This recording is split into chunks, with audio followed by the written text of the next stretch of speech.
Welcome to El Regnum channel. If you are new to this channel, please do not hesitate to click subscribe and hit the notification bell for you to be more updated of the coming videos.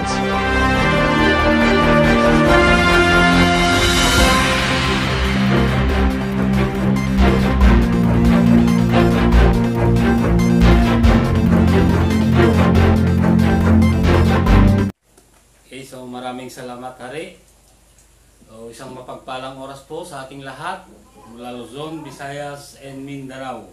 Live po tayo ngayon sa The Kingdom of God, Region 2, Province of Quirino, sa Barangay Cubles Dunsor, Madela, Quirino, sa bahay po ng ating kapatid, Reyna Merlita Baltasar. Okay, so bago po ako magpatuloy, pasasalamat at pagpupuri sa aming mahal na dakilang guro, ang aming Supreme Founder of the Kingdom of God, His Majesty, Supreme King Philemon Ondok Riambonanza.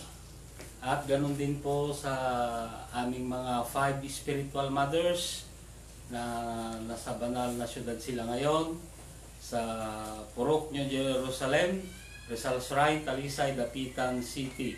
So magandang gabi po sa inyo mga nanay. At ganun din na kami po ay gumagalang at nagpapasalamat sa aming mahal na Pangulo, mahal na Prinsipe Rocky Y. Riambonanza, na siya po ang aming President ng The Royal Alpha Omega Ring Trading Corporation. And at the same time, siya po ang President ng The Kingdom of God. At ganun din po sa kanyang kapatid, Hari Adolfo B. Riambonanza, na siya po ang ating President ng Philippine Deuterium Development and Management Corporation. Yan po ang dalawang magkapatid na nakahawak ng dalawang kumpanya sa loob ng kaharian ng Diyos. At ganoon din po sa lahat ng Royal Family ng Riambonanza. Magandang gabi po sa inyong lahat. At sa lahat po ng mga 12 tribes, 12 apostoles, sa lahat ng mga board of directors mula Region 1 hanggang Region 12 na kinabibilangan po ng aming regional director ng Region 2, Hari Edgar Palor Ligutom. At kasama po ang kanyang Reyna Rose Padillo Ligutom at ang kanilang prinsesa. Magandang gabi po sa inyo, Hari at Reyna.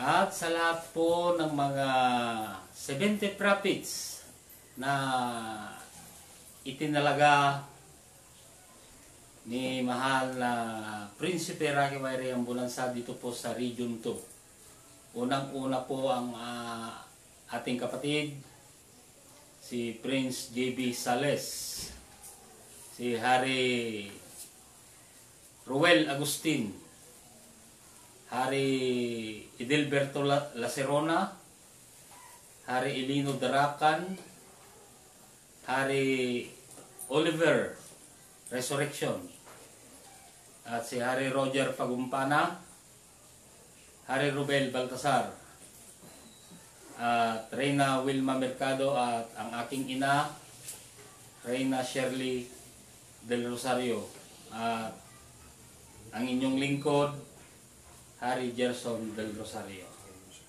At sa lahat ng mga municipal leaders, barangay leaders, down to pro. Sa lahat ng mga kapatid po natin dyan sa Santiago City, sa Isabela. Unang-una po dyan si Hari Ramil Tadya, si Hari Redentor Domingo, si Reyna Marites Saldivar, at si Reyna Gloria de Leon, at ang aking kapatid, si Reyna Luz Biminda Gutierrez. At sa mga kapatid po natin dyan sa Cabarrugis, Quirino, si Reyna Rosalia Tuginayo, at si Reyna Marina Ansibi, at si Prince Jonar Balbin, at si Reyna Glyceline Rambak. At sa mga kapatid po natin dyan sa Nagtipunan Quirino, si Hari Raul Digaw at ang kanyang buong pamilya. So, magandang gabi sa inyo mga hari at ang kanyang Prinsipe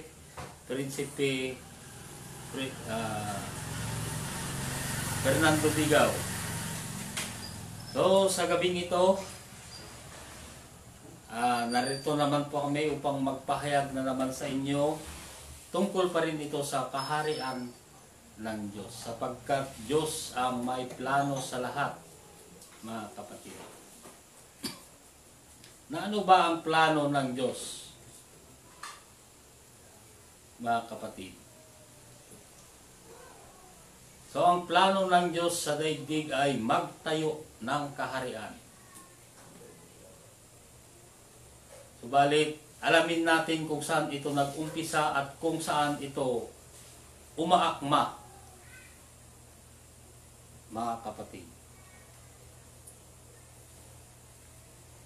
So, ang kaharian ng Diyos ay nag-umpisa doon sa bansang Israel.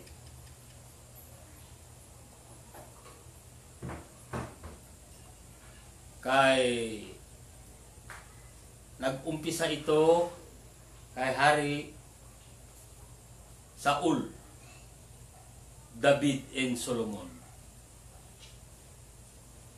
Na 40 years silang naghari, mga kapatid. Tig po 40 years doon sa bansang Israel. Na natapos si King Solomon, naghari sa negative 997 BC.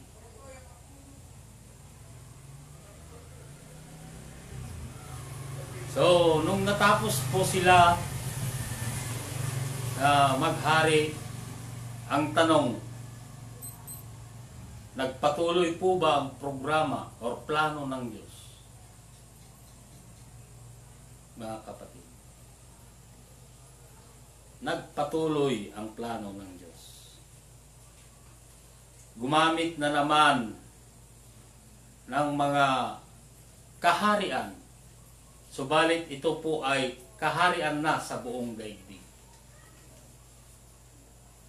Na ang unang ginamit ng Diyos na kaharian ay ang bansang Babylonia, na naghari po dyan si King Nabucodonosor sa loob ng 68 years. Mga kapatid, at ang sumunod na naghari sa buong daigdig ay si Cyrus the Great, na naghari po siya sa loob ng 207 years. At ang sumunod ay si Alexander the Great or Alejandro Magno.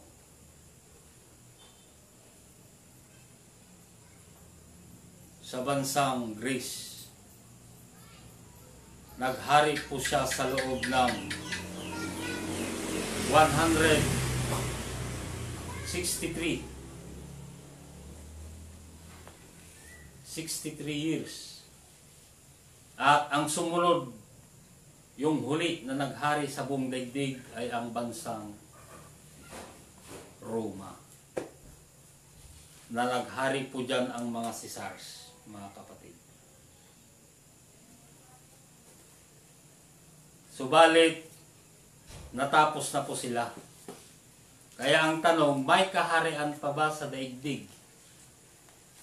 Meron, siguro. Pero doon lang sa kanila, doon sa Kingdom of Saudi Arabia. Hindi man ito pang buong daigdig, doon lang sa kanila. Sa Saudi lang po yun. So, wala nang kaharian sa buong daigdig, mga kapatid. Ngayon, magpapatuloy po ba yung plano ng Diyos?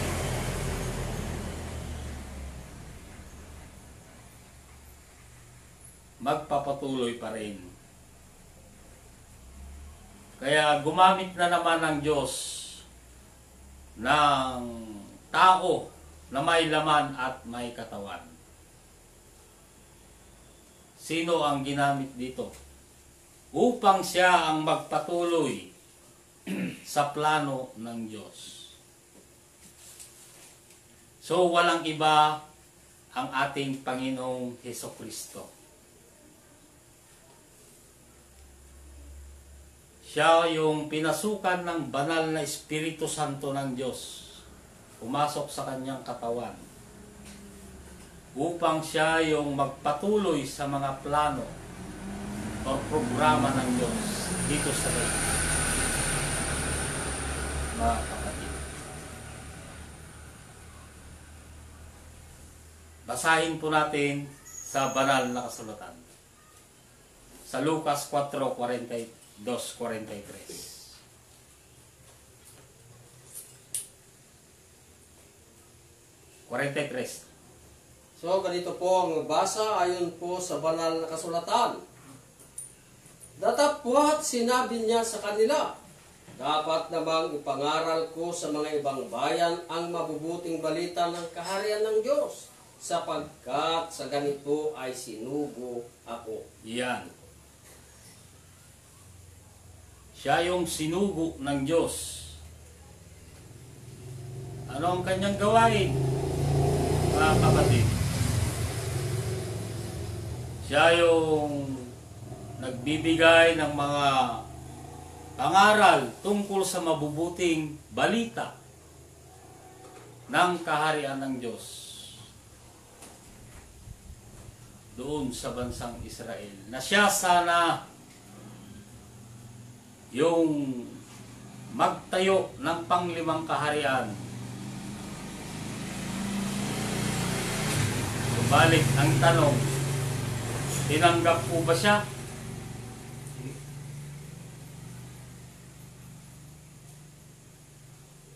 Na nangangaral sa kanila ng mga mabubuting balita tungkol sa kaharian ng Diyos?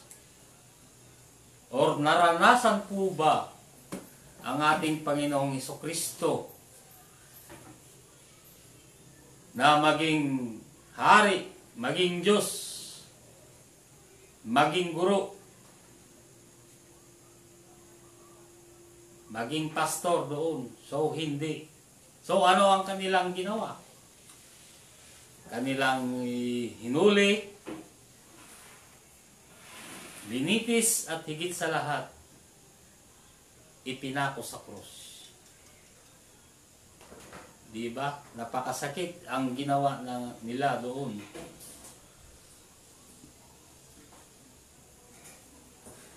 Mga kapatid. Walang naniwala. Maliban lang sa kanilang mga alagad.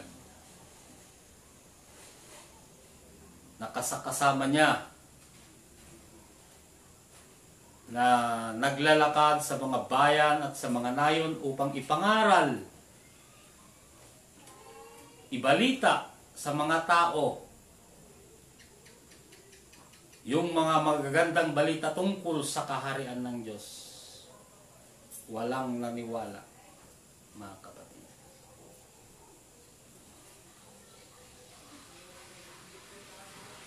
Na doon sana siya magtayo ng kanyang kaharian.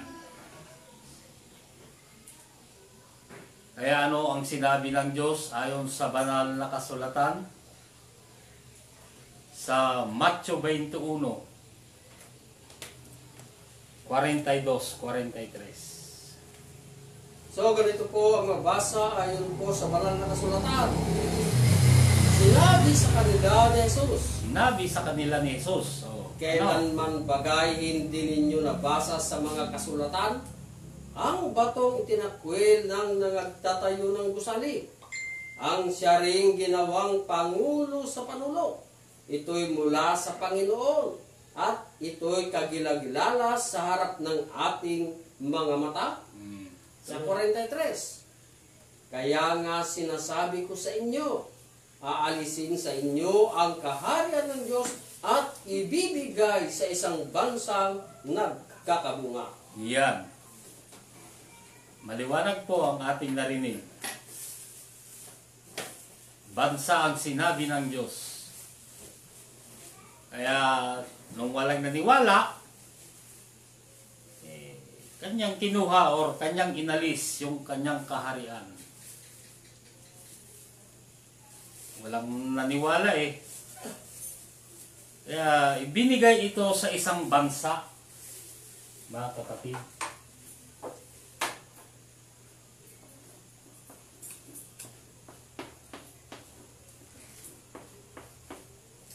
Bansa. Bansa ang sinabi ng Diyos, wala po dyan sa taas. Kaya mapalad yung bansa na kanyang pinili o kanyang hinirang na pagtayuan ng kanyang kaharian. Isipin na lang natin, ilan ba lahat yung bansa sa daigdig? Palagay na lang natin, 300 nation. Subalit, isa lang ang mapalad na pipiliin ng Diyos.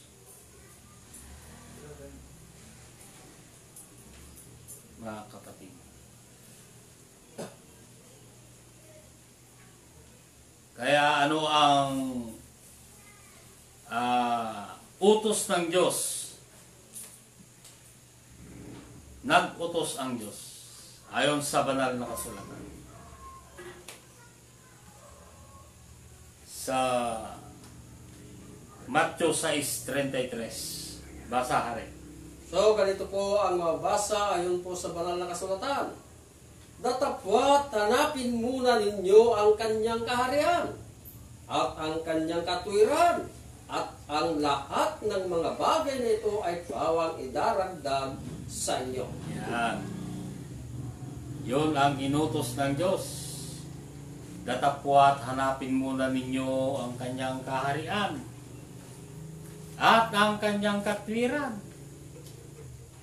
Ano yung mga katwiran ng Diyos? Yung kanyang mga batas. Mga kapatid. So, marami. At ang lahat ng mga bagay na ito ay pawang idaragdag sa inyo.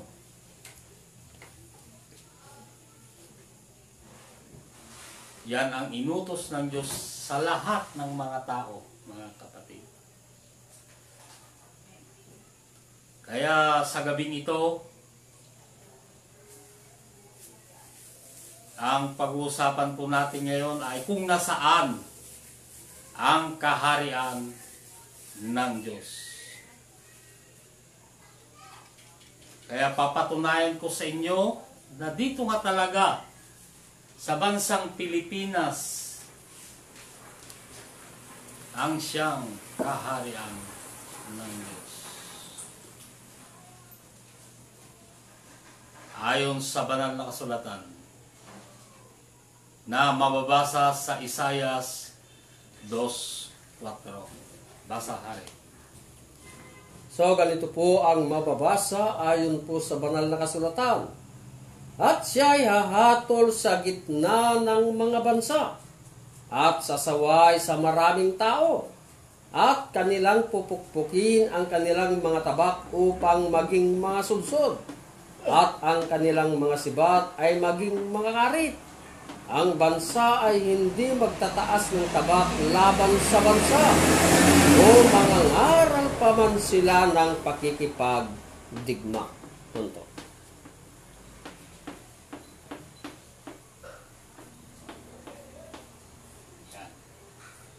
Yan po ang nabasa sa banal na kasulatan na ang tabak, sudsod, sibat at karit. Yan po ay ginamit ng Diyos na talinhagang salita sa banal na kasulatan. Kung nasaan ang kaharian ng Diyos na inalis sa bansang Israel.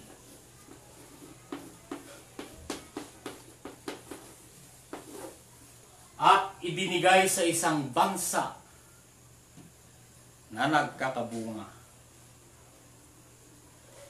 At ang bansa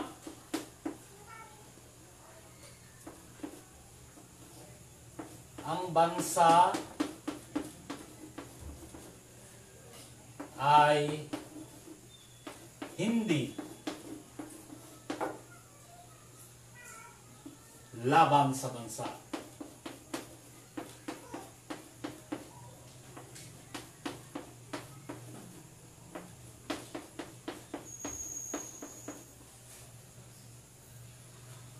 Mga kapatid, kung ating babalikan sa panahon kung saan 1935, ang tanong, sino ang president sa taong 1935? So, walang iba, Manuel L. Quezon.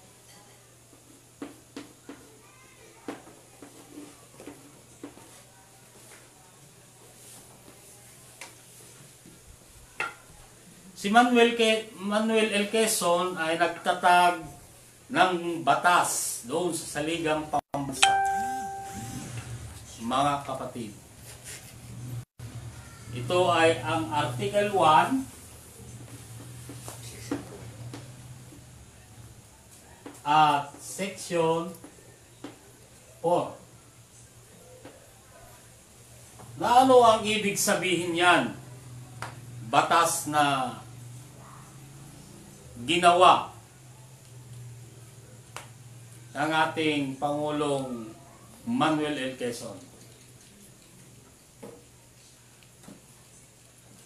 Ang ibig sabihin ay ang bansa, ang bansang Pilipinas. Ang Article 1, Section 4, ang ibig sabihin ay ang bansang Pilipinas ay hindi laban sa mga bansa. Mga kapatid, natupad po ba? Natupad yan. Hanggang ngayon po yan na batas. Kaya lumipas ang 35 years. Bakit itong 35 years? Lumipas po ang siyam na mga presidente. Kung ating susukatin, kung ating idadagdag o ating i-class, ang sukat ay 1970.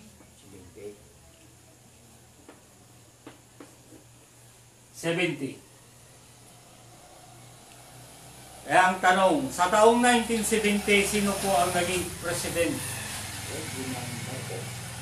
natin po dyan? So walang iba ang ating dating Pangulong Ferdinand Marcos.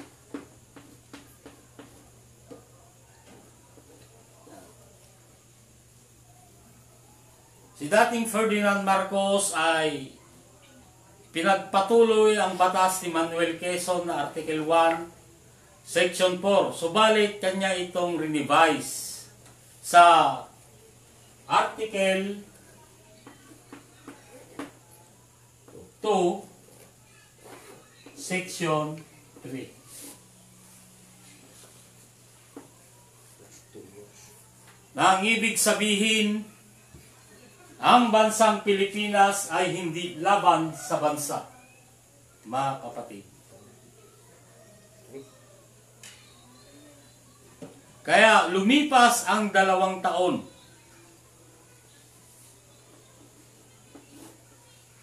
Kung ating idagdag sa taong 1970, ang 2 years, ang sukat ay 1972. Sa taong 1972, ano po ang kaganapan po dyan? Martial law. So, ang kaganapan po dyan ay martial law.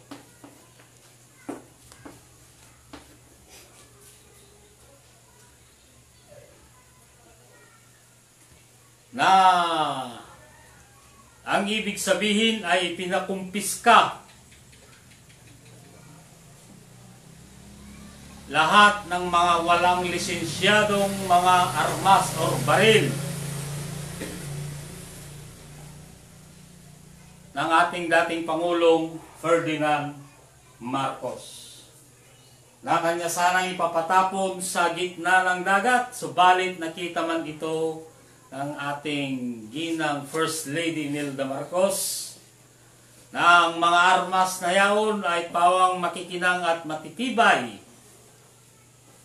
Kanyang ipinabalik sa tunawan ng bakal upang ang hula ng Diyos sa banal na kasulatan ay gawing tabak, ang tabak, sudsod, sibat at karit. Ang tabak ay gawing sudsod, ang sibat ay gawing karit. Na saan po ito ginagamit? Sa bukid. Bukirin. Mga kapatid. So, sa bukid. Yan.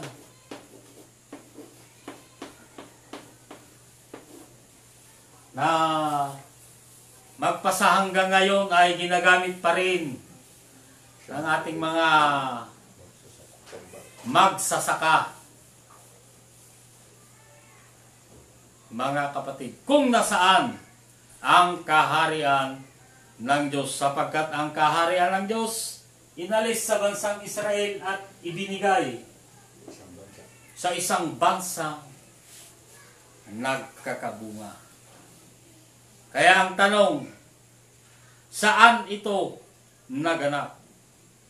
Bansang Pilipinas. Mga kapatid. So walang iba, bansang Pilipinas.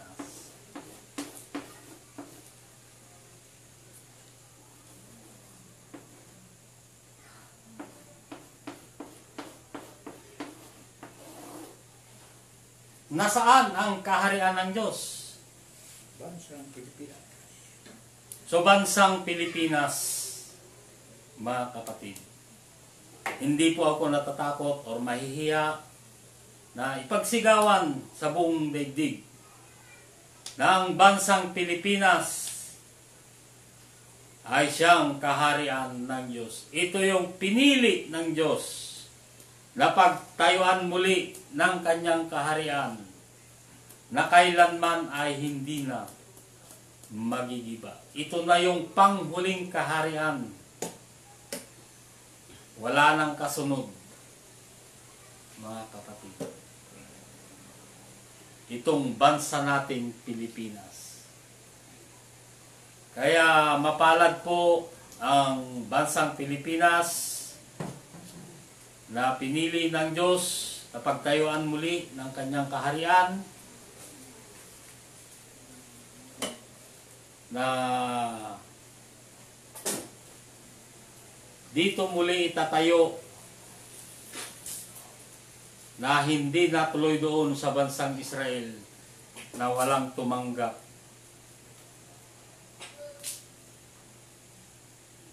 Ito yung tinukoy ng Diyos na bansang nagkakabunga. Bakit nagkakabunga ang bansang Pilipinas?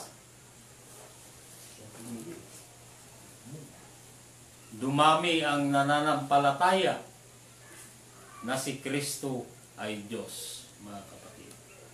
Bansang nagkakabunga sa taong 1523. Yan ang tinukoy ng Diyos na bansang nagkakabunga. Philippines is a Christian country, mga kapatid. Kaya mapalad ang mga Pilipino na nakatira sa bansang Pilipinas na andito na lahat na ipamamana ng Diyos sa kanyang mga tunay na anak, mga kapatid. Okay, so yan po ang aking tinalakay sa gabing ito. Maraming salamat sa sa lahat po ng tagapakinig, taga-subaybay ng programa po ng aming mahal na dakilang guro sa palatuntunang Consumatum Est. Subaybay nyo lang po sa araw ng Miyerkules at araw po ng Linggo sa ganito ring oras, mga kapatid. At higit po akong nagpapasalamat sa aming mahal na dakilang guro, ang aming Supreme Founder of the Kingdom of God, His Majesty, Supreme King Philemon Ondok Reyambulansa. At sa aming mahal na Pangulo, mahal na Prinsipe Rocky Y. Reyambulansa, at sa kanyang kapatid, Hari Adolfo B. Reyambulansa, at ganoon din po sa aming Regional Director ng Region 2, Hari Edgar Palor Ligutom, at ang kanyang Reyna Ros Padillo Ligutom, at ang Regional Director ng Region 9 na laging nakasubaybay po sa atin yan, si Hari Felix Proceso. Maraming salamat. Ako po ang inyong lingkod, Hari Gerson Del Rosario. Maraming salamat at magandang gabi po sa ating lahat. At isusunod po natin ang